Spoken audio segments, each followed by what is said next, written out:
Sobre o histórico dos TACs, queria fazer só dar uma pincelada aqui. Ele surge, na verdade, não no Código de Defesa do Consumidor. Os senhores sabem que o processo coletivo, ele é um microsistema, né, que rege o processo coletivo. É a Lei da Ação Civil Pública, 734.785, e a 8.078 de 90, que é o chamado Código de Defesa do Consumidor, mas que, na verdade, a segunda parte versa genericamente sobre o processo coletivo. E o Código de Defesa do Consumidor alterou a Lei da Ação Civil Pública para prever justamente a possibilidade daqueles colegitimados de celebrarem o TAC, termo de ajustamento de conduta. Mas antes disso, o ECA já previu o TAC, com a diferença de que não era para qualquer direito difuso e coletivo, era só para as questões envolvendo crianças e adolescentes. Então, a Lei 8.078 abriu esse leque e qualquer colegitimado pode, então, celebrar um TAC envolvendo qualquer questão de direito difuso e coletivo. E diz o parágrafo 6º do artigo 5º da Lei da Ação Civil Pública: os órgãos públicos legitimados poderão tomar dos interessados compromissos de ajustamento de conduta às exigências legais mediante combinações que terá eficácia de título executivo extrajudicial. Ou seja, se eu tenho um TAC, eu não preciso de um provimento jurisdicional que me dê um título executivo. Eu não preciso de um processo de conhecimento. Eu tenho um título, vou lá e executo, e esse é o tema do nosso painel. De que forma e quais são as peculiaridades, quais são os problemas na execução desse termo de ajustamento de conduta. Os rapazes vão falar mais especificamente sobre a questão da execução. Eu queria só fazer algumas pontuações, né? Primeiro esse. Não adianta processo de conhecimento, que ele vai ser extinto por falta de interesse de agir, porque você já tem um título executivo na mão.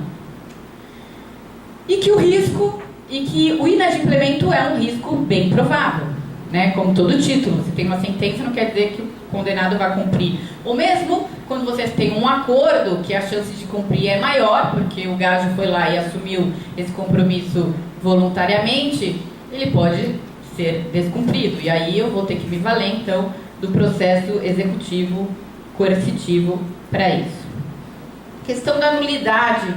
Como todo título executivo, ele pode ser nulo, né? Diz lá o 580 do CPC, que se aplica subsidiariamente ao processo coletivo em razão do 19 da Lei da Ação Civil Pública. Então, são títulos executivos, extrajudiciais, aqueles que estampam crédito líquido, certo, exigível.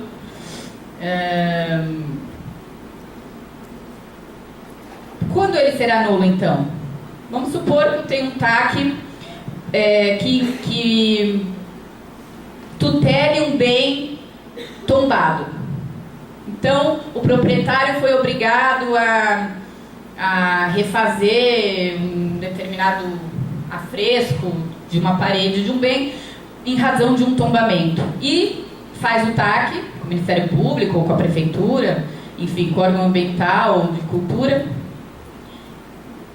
E quando vai executar, ele não faz o afresco na parede. E quando vai executar, descobre-se, na verdade, que aquele bem não era tombado. Então, economicamente, o TAC não vai ser declarado nulo, se você não pode economicamente cumprir aquela obrigação. Mas, tecnicamente aquele bem não era tombado, então aquela obrigação inexistia, havia um erro, ou se era impossível tecnicamente cumprir. Então, é possível que o TAC seja nulo, e se ele for nulo, ele não é título executivo. Com relação ao procedimento, obrigação de fazer, não fazer, obrigação de dar coisa certa ou incerta e de quantia certa. Não foge do sistema geral de execuções do Código de Processo Civil. Aliás, a execução em si não tem uma disciplina no microsistema do processo coletivo, né? A gente observa, via regra geral, aquela disciplina da execução do título executivo extrajudicial do Código de Processo Civil. Eu chamaria a sua atenção, senhores, para aquele dispositivo, tanto do Código de Defesa do Consumidor, o artigo 84, eu acho, quanto do CPC, que mencionam as medidas necessárias que o juiz pode tomar para tutela específica. Esse é a grande pedra de toque, né, na execução do TAC ou de qualquer título que envolva um conflito ambiental ou a tutela de interesse difuso e coletivo. Mormente porque quando a gente fala de conflito ambiental, a gente lida com o princípio da primazia da restauração do bem ambiental ou status quo ante. Então, no mais das vezes, vai abarcar uma obrigação de fazer. Eu só vou converter em indenização pecuniária quando for impossível restabelecer o status quo ante. Então, essa medida mandamental e, às vezes, até de se sobrepor e agir em nome do degradador, ou fazer acontecer, o juiz ir lá e tomar a medida que for necessária para tutela específica, ganha uma importância de grande proporção no conflito ambiental, no cumprimento de termos de ajustamento de conduta ambiental. A multa também tem um papel importante, claro. Enfim. Agora, eu vou deixar os meus 5 minutos finais para uma questão que envolve, que está em voga, e que é um dos na questão da execução do TAC, é a bola da vez, que é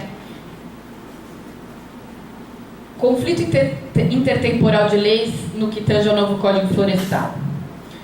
Quando adveio o novo Código Florestal, houve várias alterações legislativas flexibilizando a recomposição de áreas de preservação permanente, reserva legal e tudo mais. E até anistiando, entre aspas, eu coloco entre aspas porque não é, na verdade, uma anistia, mas obrigações, né, que já foi mencionado hoje, o programa de regularização ambiental, enfim. E aí choveram ações dizendo, olha, eu celebrei um TAC em que eu me obriguei a recompor uma área de X ou Y, só que a lei nova está dizendo que eu não sou mais obrigado a recompor X ou Y. Então eu não vou cumprir esse TAC, né? Tem que se adequar à nova lei. Essa foi a grande questão que foi colocada. E aí eu vou começar pelo Tribunal de Justiça, mas vou chegar no STJ, que é quem dá a última palavra, e vou dar o precedente jurisprudencial do ministro Herman para os senhores. O Tribunal de Justiça não tem uma posição unânime. O que eles começaram a fazer? Primeiro, aplicar o 462 do CPC, dizendo que havia fato extintivo, modificativo do direito, então que tinha que aplicar imediatamente o novo Código Florestal. E que aquele TAC ia ter que ser revisto nesse sentido.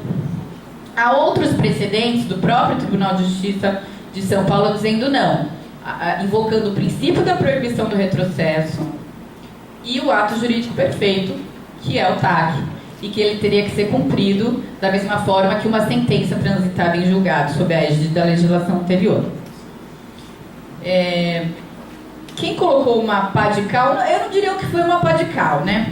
Porque a discussão ainda está em aberto, mas com certeza deu um norte para a questão imprescindível. Foi o ministro Herman Benjamin, na petição no recurso especial 1.240.122. 1.240.122. Ele teve que enfrentar justamente essa questão, né? Que lei aplicar? Havia um TAC, se esse TAC seria revisto ou não, e se o programa de regularização ambiental importava ou não em anistia total daquela ilicitude, né? Havia um desmatamento ilegal.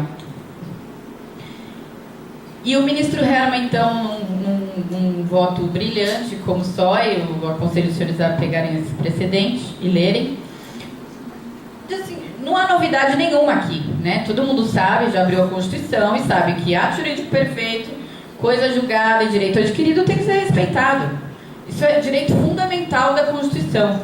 E ninguém há de duvidar que um termo de ajustamento de conduta, que é um título executivo extrajudicial, é um ato jurídico perfeito, né? Então, tempus regit actum, simples assim, nada mudou na interpretação das leis, é o mais do mesmo. Então, se você tem um TAC, você cumpra. Se você tem uma sentença condenatória, você cumpre. Ah, mas e o princípio da retroatividade da lei mais benéfica? O ministro Herman diz, não se aplica aqui. Retroatividade da lei mais benéfica para quem? Para o desmatador, para o degradador? Quem é o direito que tem que prevalecer? O da coletividade, que tinha um bem ambiental protegido, ou do degradador indivíduo? A lei é mais benéfica para quem? Né? Então, ele também defende a inaplicabilidade desse princípio nesse precedente.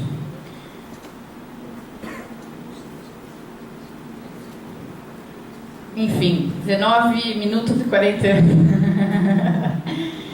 Como eu disse, gente, seria mais... a minha fala é um pouco mais provocativa, os meninos vão falar mais tecnicamente sobre a execução em si. O Edilson, que é do Ministério Público, tem mais na prática, na vivência do trabalho dele, até mais experiência nisso. O Rodrigo, que é advogado, com certeza também, né? Mas eu queria deixar essa pulga atrás da orelha dos senhores com relação à disponibilidade dos direitos ambientais. Até que ponto o bem ambiental é realmente disponível e até que ponto nós vamos deixar na mão dos órgãos ambientais, tão somente, nós não vamos nos apoderar, né, do princípio da participação para que a gente entre na decisão de que forma esses recursos vão ser disponibilizados, seja através do termo de ajustamento de conduta, em que entes públicos ou o Ministério Público representam a coletividade, as associações, né?